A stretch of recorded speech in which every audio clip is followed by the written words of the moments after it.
In the NASCAR Xfinity series over 40 years in the sport, there have been many numbers come and go. On any given weekend, you will see 36 to 38 unique numbers on the track, and each of those numbers has a story to tell. Hi, I'm your host Matt, and this is NASCAR Number History presented by Dogleg Media. In this series, we look to tell the stories of each of those numbers. Who first ran the number, who first won with the number, the driver who visited victory lane the most, and every other driver to grab a trophy in the number. We also mention suggestions provided by you, the viewer.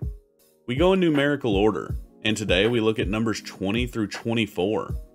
If you miss numbers 0 through 19, the Xfinity Series Number History playlist will be linked below. Also, the Cup Series Number History playlist will be linked below as well. Be sure to check that one out after this one. But with that intro out of the way, let's dive into some more Xfinity Series Number History. We start this one off with the 20, and man, there is a lot of success with this one. Let's dive in. The 20 has 73 total wins with 14 different drivers. It's competed in 908 races and counting, and it has an 8% win percentage. The 20 would first see the track at Bristol in 1982. Wayne Carden would be the driver behind the wheel. He would finish 13th in this race, and it would be his only start in NASCAR, so no shocker, there's no photos of him. The first to take the 20 to victory lane would be Jimmy Spencer. He would win at Myrtle Beach in 1992. He would later win that same year at Rogemont to grab his second of 4 total wins with the number. These first 2 wins came with Moroso Racing, and the last 2 would come in 1997 with Keystone Motorsports. And the driver with the most wins is kind of surprising to me. It's Christopher Bell. What's impressive about this is that he would get all 15 of those wins between 2 years, 2018 and 2019. Despite these dominant performances, he would fail to win the championship in these 2 seasons. And now we look at a long list of winners, 11 of them to be exact. So strap in, this one's a roller coaster. First we have Denny Hamlin. Second on the all-time list for wins in the 20, he would record 13 total wins in the number. Hamlin would make his only full-time Xfinity Series seasons in the 20 in 2005 and 2006, while the majority of his wins with the number would come in one-off races later in his career. Next is the driver I would have had bet to be the winningest for the number, Joey Logano. Back in 2008 and 2009, Joey Logano seemed like an absolute menace to the competition on the Xfinity Series side. It was like that GameStop Toyota was always in victory lane. Now that I go back and look into it, it's crazy that he never made a single full-time Xfinity Series season. With 11 total wins, he is 3rd on the list for wins in the 20. 4th on the list is Eric Jones. He has 8 wins, and surprisingly as well, he only made 1 full-time Xfinity Series season, coming in 2016. Tony Stewart is the next on the list with 5 wins. All 5 of these wins would come in 2008, making only 9 starts that season. And then there's Harrison Burton. He would win 4 times in the number, all coming in 2020. Still no championship for the 20, as Burton's best points finish would be 8th, happening twice. And now we have 6 one-time winners, starting with Kyle Busch. The series' winningest driver was able to get a lone win in the 20, coming in 2008 at Mexico City. He would only make 3 total starts in the number. Next is Ryan Preece. He would also only make 3 starts in the 20, and his first ever career win would come with it in 2017 at Iowa. And here's an interesting one that was an honorable mention from a few of you. Aric Almirola is credited with 1 win in the 20. This would come in 2007 at the Milwaukee Mile. Almirola would start the race, but in what was called a sponsorship commitment, they would take Aric out of the car and put Hamlin in. Hamlin would go on to win the race, but because Almirola started it, he would be credited with the win. A lot of fans were upset with this decision to take Almirola out of the car, but hey, at least he was credited with the win. And here's one that I didn't know. Mike McLaughlin would grab a win in the Joe Gibbs 20 ride. It would come at Talladega in 2001. He would make 17 total starts in the 20 before switching to the 18. And then Matt Kenseth would also grab a lone win in the 20, this coming at the season-ending race of Homestead in 2014. He would make select starts in the Gibbs 20 in 2014 and 2015, but this win at Homestead would be his only in the Xfinity Series with that number. And finally, we round this list of other winners off with Mike Bliss. He would get his first Xfinity Series win with the number, coming at Charlotte in 2004. And this was the SpongeBob SquarePants Movie 300, and honestly a race name doesn't get much better than that. And now we move to honorable mentions. Titan Iron Wolf, AV Geek, and Obungus mentioned Brian Vickers. He would run the 20 in 2012 and 2013, and man did he do everything but win in it. 13 top 5s and 30 starts. He came so close, with 3 second place finishes. That Dollar General scheme was super nice as well. Man, I wish he would have won with it. Great mention. And Ian K and Obungus mentioned Ryan Truex. He would make 11 total starts in the number between 2011 and 2012, and would come so close to his first win in 2012 at Dover, finishing second. He would start that race on the pole, and would be leading late in the race, but would ultimately be caught up in lap traffic and fall to Joey Logano. He would, however, get his revenge in 2023 at the same exact track. Now that's justice. And that brings us to our current driver, John Hunter Nemechek. He has had an absolutely dominant season in the 20 in 2023, with 7 wins and is arguably the odds-on favorite to win the title. What's insane about this is that it would be the first championship for the 20 in the Xfinity Series. Many legendary drivers have made it their home, but none have brought it a title. With Nemechek leaving at season's end to join Legacy Motor Club, can he get the number its first ever championship? Let me know in the comments section down below. And now we go to the 21, and while it doesn't have the history that this number does in the Cup Series, it has had its time in the spotlight in the Xfinity Series for sure. Here is the 21. The 21 has 47 total wins with 8 different drivers. It's competed in 753 races and counting with a 6.2 win percentage. And we talked about how much history the 21 has in the Cup Series, and a lot of that success there is because of one man, David Pearson. Well, he would also be the first to drive and win in the 21 in the Xfinity Series. The first race for the 21 would come at Bristol in 1982. And the number's first win would come that same season at Rockingham. Altogether, the Silver Fox would make 6 starts in the Xfinity Series between 1982 and 1983, all coming in the 21 for his self-owned Pearson Racing. And now we move to the winningest driver in the 21, Kevin Harvick. We have talked about Harvick already in this series, notably for his time in the 2 car. He would also run the 21 for Richard Childress Racing, and in that time he would collect 22 wins and the 2006 championship with it. He would first run the 21 in 2003, winning 3 times. His 2006 championship season was an incredible showing of dominance. He would record 9 wins and 21 top 5s in a 35 race season. He would last run the number in 2007, where he would record another 7 wins that season. We aren't done talking about Kevin Harvick's incredible Xfinity Series career, as he would win in a few more numbers down the road still to be discussed. And now we move on to other winners, and we have 5 of them here, starting with Larry Pearson. The son of NASCAR legend David Pearson, he would run for his father's team and win 13 times in it. He would also be the first to bring the number a championship in the series, winning consecutive titles in 1986 and 1987. The last of our multi-time winners is Jeff Green. Jeff would only run a partial season with the number in 2002, making 22 starts with the number, but he would win twice that season. Green was previously mentioned in the series for his run with the 10, where he would win a championship. His 2 wins in the 21 would come at Bristol and at Charlotte. And now we move on to a few one-time winners with the number, starting with Jeff Purvis.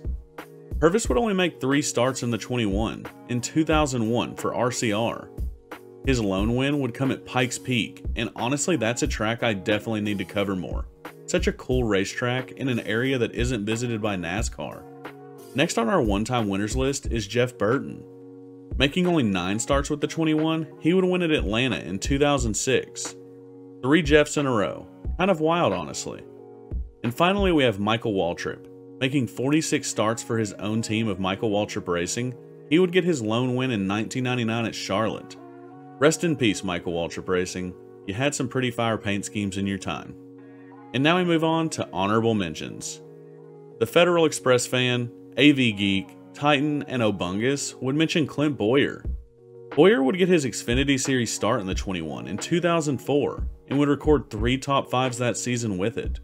We all know Bowyer would ultimately win a championship with Richard Childress Racing in the Xfinity Series, just without the 1 in the number on the car. And then Divine and NASCAR Hot Wheels mentioned Mike Dillon. Mike is the father of Austin and Ty Dillon. It would make 37 starts in the 21 at Richard Childress Racing.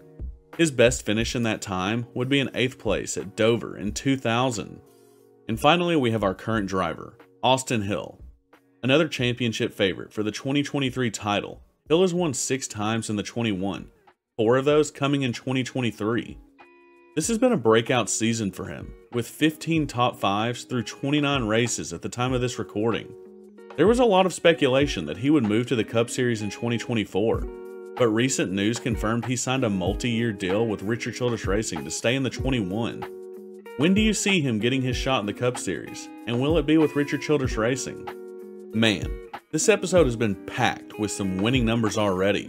193 wins in the first 3 numbers. Let's get into another big one, the 22. The 22 has 73 total wins with 9 different drivers. It's competed in 912 races with an 8% win percentage. The first to drive the 22 in the Xfinity Series would be short track legend David Rogers. He would take the 22 to Daytona for the first ever Xfinity Series race. While he only ever made 5 starts in the Xfinity Series, he would be a short track king. He would win the very first NASCAR Weekly Series championship by winning all 22 races at Volusia Speedway during the 1994 season. And here's a familiar name to the number history series. Bobby Allison would be the first to win in the 22 on the Xfinity Series side. This win would come in 1984 at Charlotte for Plessinger Racing. He would make 19 starts in the 22 during his time in the Xfinity Series. And then we move on to the driver with the most wins, and that driver is Brad Keselowski. He amassed a whopping 32 total wins with the number. He was a monster in his first few seasons with Penske in the 22. He would win the title in his first season of 2010 with the team. He would win 6 times and netted 26 top 5s in a 35 race season, giving him a 74% top 5 percentage, which is insanity. The battles he would have with Kyle Busch in the early 2010s made the Xfinity Series a better watch than the Cup Series on most weekends. And we have 6 other winners to discuss for this one before our last win, starting with Rick Mast. Rick would win 9 times in the Xfinity Series, all of these wins coming in the 22. He would drive his cell phone 22 to 5 of these victories, with the other 4 coming for AG Dillard Motorsports. And a fun fact about Rick, he would win the pole for the very first Brickyard 400 in 1994. I know this isn't an Xfinity Series stat, but it's a cool mention nonetheless. And then there's Joey Logano. Falling 1 short of Mast's 9 wins with the 22, Logano would win 8 times with it. Logano does have the best average finish of any driver to make at least 50 starts with the number, with an average finish of 5.6, which is pretty solid across 56 total starts. And the other Penske Cup driver would win 6 times in the 22. Ryan Blaney would make 53 total starts in the number, and I didn't know this either, but Blaney never ran a full season of Xfinity. That's pretty crazy. And the last of our multi-time winners in the number would be AJ Allmendinger. He has a perfect 2-for-2 record in the 22. Man, that's a lot of 2s. Both of these wins would come in 2013 at Road America and Mid-Ohio. And how about another driver with a perfect record in the 22? Kurt Busch only made 1 start in the number, in 2011 at Watkins Glen. This is a pretty wild win too, as Kurt wasn't supposed to be in the car that day. Brad Keselowski was. Brad would be injured in a crash during a practice session at Road Atlanta, and Kurt would fill in for him. He would win the pole and the race in his only start in the Xfinity Series 22 ride. And finally, before our last win, is Sam Hornish Jr. He made 6 starts in the Penske 22 and would claim his last Xfinity Series win in it at Mid-Ohio in 2017. He would win the pole for the race and dominate the day, leading 61 of the 75 total laps. And that brings us to the last to win. And the last to win in the Xfinity Series 22 would be Austin Cindric. The number's last win would come in 2021 at the Indy Road Course. Cindric is second all-time in wins for the number, with 13. He also won a championship in the number in 2020. He would come up one spot short in 2021 to defend that title, a title that Daniel Hemrick would shock the sport to win.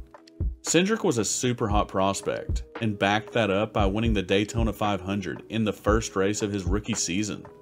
Impact, AV Geek, Divine, and Obungus all mention Jason Keller. He would run the complete 2004 season in the PPC Racing 22, and while he didn't record a win, he would snag 6 top 5s and 12 top 10s, good enough for a 6th place points finish. And then Titan, Divine, JJ9487, and AV Geek mention Jacques Villeneuve. He would make 4 starts in the Penske 22 between 2011 and 2012, all on road courses. He would finish 3rd twice, once at Road America and once at Montreal. And that brings us to our last to drive. And the last to drive the 22 in the Xfinity Series would be Jeb Burton. He would run a special throwback paint scheme to his father Ward in the Summer Daytona race. He would finish 12th in this lone start, but man, that paint scheme was special, and I certainly hoped he would get the win in it. Alright, now we get to the 23, and this will be a quick one compared to the absolutely stacked roster we had for the first 3 numbers. Oh, also, you should subscribe if you haven't already. Did you know that it prevents one faulty next-gen part for your favorite driver? And that's a bargain. Alright, here is the 23. The 23 has 12 total wins with 3 different drivers. It's competed in 724 total races with a 1.6 win percentage. The first to drive the 23 in the Xfinity Series would be Larry Utzman.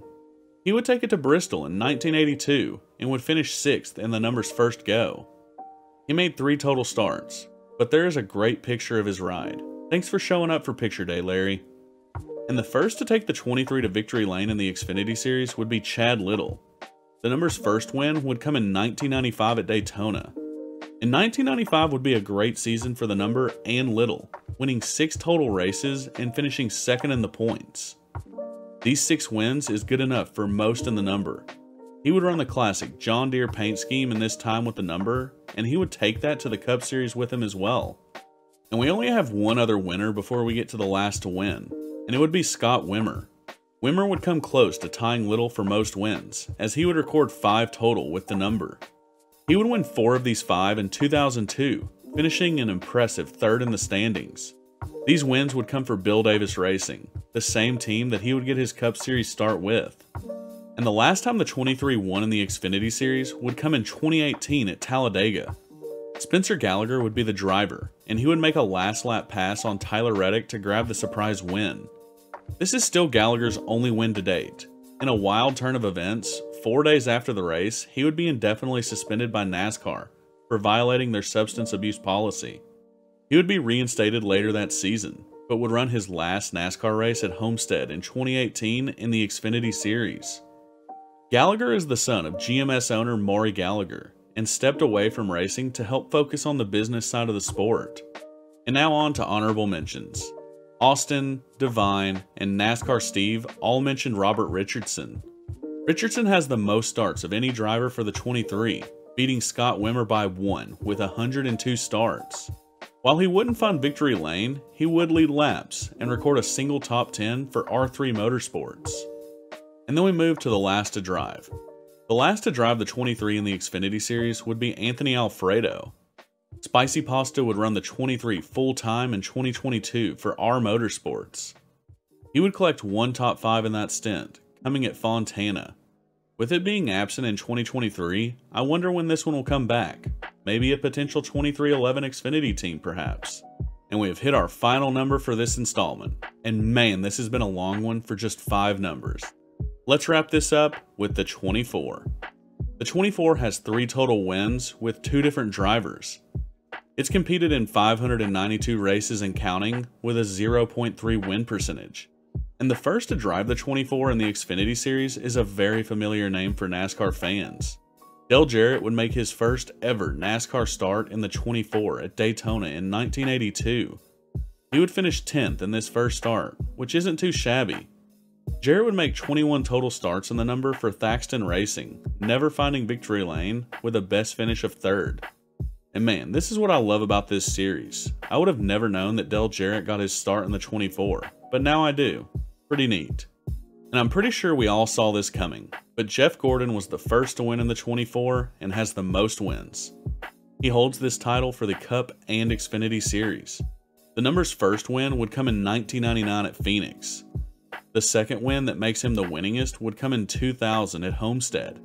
He would only make 11 starts in the 24 in the Xfinity Series, but man, that car was incredible, and I love the number font used. That is beautiful.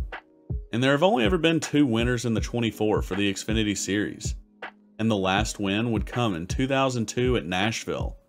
Jack Sprague would be the only other driver to win, and would get that win driving for Hendrick Motorsports. Using the Cup Series Jeff Gordon number font, this net zero paint scheme seems cursed in a way, but hey, he took it to victory lane, so that's something. And then we move to honorable mentions. Ian, Devine, Obungus, and Pibb mentioned Casey Mears. I never knew he drove the 24 in the Xfinity Series, but he would make 18 starts in it for Hendrick in 2007. He would finish second twice and record 7 top 5s in this time. Honestly, this is a pretty awesome paint scheme too. I don't know how I didn't know this existed, but thanks for the mention. And now we move to the current driver. The current driver of the 24 is a mixed bag, filled mostly by Connor Mozak. Sam Hunt Racing does rotate this seat occasionally, with Parker Chase, Corey Heim, Tyler Reddick, and Sage Karam all making starts in it in 2023.